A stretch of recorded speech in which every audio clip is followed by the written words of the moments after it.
And according to the Webster Dictionary, fundamentalism was first used to describe a group of American Protestant Christians who protested against the church. The Christian church, it believed the message of the Bible is from God. But these American Protestant Christians, they protested and they said that not only the Bible is the message from God, but every word, every letter of the Bible is the word of God. If anyone can prove that every word, every letter of the Bible is the word of God, then this movement is a good movement. Whereas on the other hand, if anyone can prove that each and every word, every letter of the Bible is not the word of God, then this movement is not a good movement.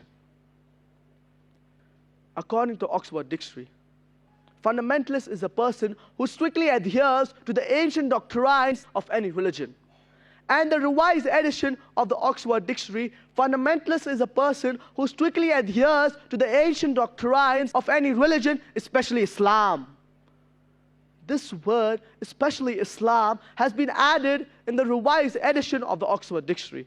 The moment you hear the word fundamentalist, you start thinking of a Muslim. You start thinking of a terrorist. You start thinking of an extremist. And many of the Muslims, they are apologetic.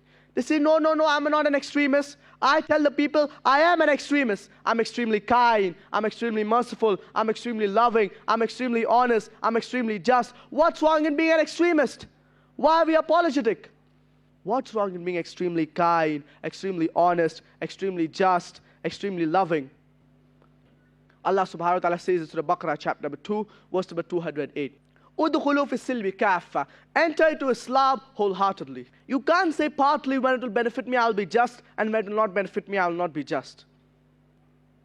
And the media says that Muslims are terrorists. What is the meaning of the word terrorist?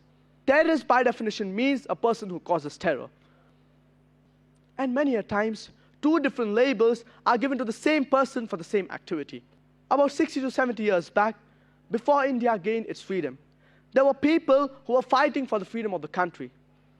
And these people, by the British government, they were called as terrorists. Whereas these same people, by the common Indians, they were called as freedom fighters, as patriots.